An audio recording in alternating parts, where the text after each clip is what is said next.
Hello সকলকে, আমি cake গ্ল্যামারসের পক্ষ থেকে মেকআপ আর্টিস্ট পূজা হালদার আজকে তোমাদের সাথে শেয়ার করব আরও একটা টিউটোরিয়াল, সেটা হচ্ছে ব্লাশার। তো তোমরা যখন ব্লাশার ইউজ করো তখন অনেকেই একটা মিস্টেক করে থাকো। আজকে তোমাদের দেখাবো, আমি একটা দিকে মিস্টেক করে দেখাবো আর একটা দিকে প্রপারভাবে অ্যাপ্লাই করবো। তো আমি এই দিকটা আজকে প্রপারভাবে অ্যাপ্লাই করছি আর এই দিকটা আমি মিস্টেক করবো। ফার্স্টে আমি যেটা করবো সেটা হচ্ছে ব্লাশারটাকে ভালো করে আগে ব্রাশে নিয়ে নেব, তারপর ডাস্ট অফ করব। এবার কি করব দেখো, আমাদের যে এই পোর্শনটা আছে এখান থেকে আমি ব্লাশারটা স্টার্ট করব।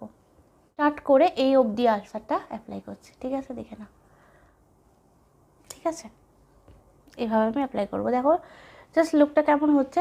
যেহেতু আমার ফেসটা রাউন্ড, তো আমি যেহেতু এখান থেকে ব্লাশারটা অ্যাপ্লাই করেছি, তো দেখো একটা লিফটেড এফেক্ট দিচ্ছে। এবার আমি করব হচ্ছে মিস্টেক। এটা করতে আমার ভীষণ অদ্ভুত একটা ফিলিংস হচ্ছে এই মিস্টেকটা করতে, বাট ঠিক আছে চলো, তোমাদেরকে বোঝানোর জন্য আমি এটুকুনি করতে পারি। তো যেটা সবাই করো, এভাবে ব্লাশারটা নাও। আমি ডাস্ট অফ করলাম, অনেকে এটা করো অনেকে করো না, ঠিক আছে? এটা নিয়ে বলবো না। বাট এবার যেটা করো তোমরা, ফার্স্ট হচ্ছে ব্রাশের পয়েন্ট, তোমরা ফার্স্ট ধরো হচ্ছে এখানে, এবার ব্লাশার লাগানো হচ্ছে।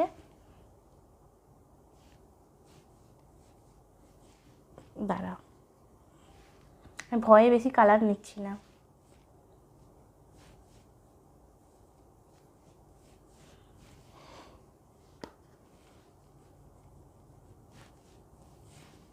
দেখো পুরো একদম চুটকি, ঠিক আছে? আর এটা দেখো একদম সোভার অ্যান্ড সেটেল একটা লুক লাগছে, আর এদিকটা পুরো চুটকি লাগছে, দিয়ে ফেসটা আমার দেখাতে ইচ্ছা করছে না।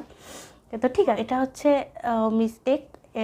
এটা যেটা অনেকেই করে থাকো, এটা হচ্ছে প্রপার ইউজ। এইভাবে আমরা ব্লাশার ইউজ করব। ব্লাশারকে কখনোই আমি এইভাবে পয়েন্টে এখানে অ্যাপ্লাই করব না গালে, ঠিক আছে? সবসময় এই উপরের থেকে, এই যে আমাদের যে সিজনটা আছে এখান থেকে আমি অ্যাপ্লাই করতে করতে এখানে নিয়ে আসবো, ঠিক আছে? বোঝাতে পারলাম? তো চলো আজকে এই অবধি। তোমরা যদি এরকম সুন্দর সুন্দর আরও টিউটোরিয়াল পেতে চাও, টিউটোরিয়াল ভিডিও, তো অবশ্যই কমেন্টে জানাবে যে তোমরা কোন টিউটোরিয়ালটা দেখতে চাইছো। Bye bye.